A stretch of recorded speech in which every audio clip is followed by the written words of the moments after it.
The ATF does not keep and maintain background check forms in a searchable database.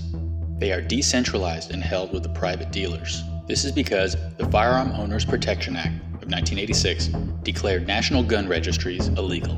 But many gun rights activists remain convinced that expanding background checks will, not may, will lead to a registry, which will lead to confiscation, which will lead to a tyrannical government. And the specific purpose of this registry is so that when they come knocking on your door, how do they know what to take from you if they don't know what you already own? And because other nations...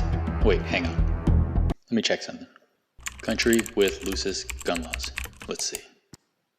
The United States of America is the best, easiest place in the world to own guns, period. Alright, what else? Okay, the number one country where it's easiest to own guns is, of course, the United States of America.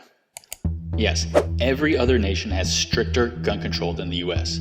However, we just know the history of gun control in other countries and in this country, and can see that you all are trying to do the exact same thing here that they did over there. Is he saying we could go from being the loosest gun law nation to one of the strictest, like, all of a sudden? And the incentive to implement a registry and tyranny is to put us all in labor camps or something? Hey, it happened in Germany, in Russia, in China, in Cambodia, and yeah, if you can't tell the difference between the logistics of a dictatorship and a democracy with checks and balances, then I can't help you. But we'll get into how we handle government overreach in a moment. There was one exception, the 1915 Armenian genocide in Turkey. This did not occur under a dictatorship, but this was a xenophobic Holocaust against non-Muslims. So, as Americans, you're worried about replacement theory? Moving on. Let's deal with our own country for a bit. What about the 550 guns confiscated in the aftermath of Hurricane Katrina, you ask? Well, the NRA and the SAF did what they always threatened they would do. They issued a call to arms, which scared the hell out of the mayor of New Orleans, and he returned everybody's guns. Yeah, no. Actually, they sued the mayor in court and won. Even the gun lobbies, who talk tough to their members, go through the legal process like normal people. Now, if mass confiscation has been the goal all along for, let's say, decades, riddle me this.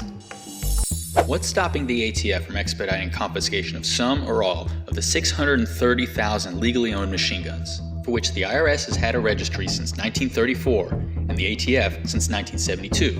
What's stopping state agencies, like those from California, Connecticut, and Hawaii, from exploiting their state registries to facilitate a gun grab?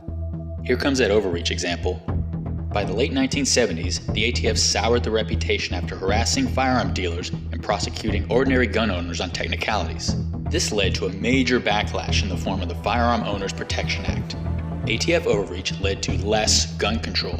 But this time around, when the ATF inevitably organizes not just overreach, but a titanically unconstitutional mass confiscation, all branches of the government are just going to sit back and watch? A mass confiscation would involve a monumental violation of rights, regardless.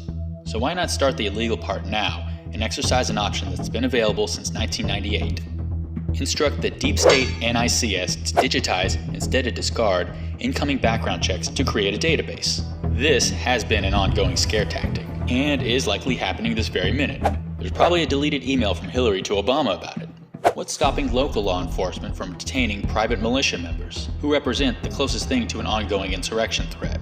All of whom reside in a state, with the exception of 6, that criminalize civilian paramilitary groups. There are approximately 350 of these groups, roughly 150,000 members in total. Yet the preferred strategy is to allow these groups to persist, and instead confront 50 million gun-possessing households who committed no crime whatsoever? If you agree with this statement, I will repeat the oft-stated comment. Guns don't kill people, people kill people. Guess what? Cars can be substituted for guns. We are killing each other with a different weapon, yet there is nowhere near the outcry from the majority as there is to guns. So what's stopping the DMV from organizing a mass confiscation of these dangerous weapons, for which ownership is not a protected right? In 2019, the IRS discovered 443,000 fraudulent tax returns. Actual crimes were committed, equating to around $190 billion in lost tax revenue. But we're only able to investigate 1,500 of them and prosecute 848 of those. But the ATF is going to organize to confiscate the firearms of 50 million households where no crime was committed? A workload that's 113 times greater? Ever wonder how confirmation bias works? Going back to our genocide examples, and adding in New England and Australia, who famously implemented firearm confiscations. And by the way, New Zealand's parliament voted 119-1 for their ban, and Australia has since weakened the parameters of their national firearms agreement. These are the nations with registries that apparently represent what will inevitably happen in the US. Ready for the bias?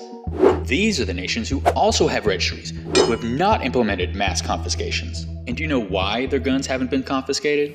Because they're just like us. They all have a constitutional right to keep and bear arms.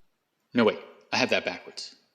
None of them have a constitutional right to keep and bear arms, and they still didn't confiscate.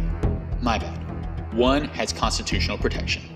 Mexico. That's how rare a constitutional right to bear arms actually is, and we have that in the US, and it actually means something. It means they're not coming for your guns.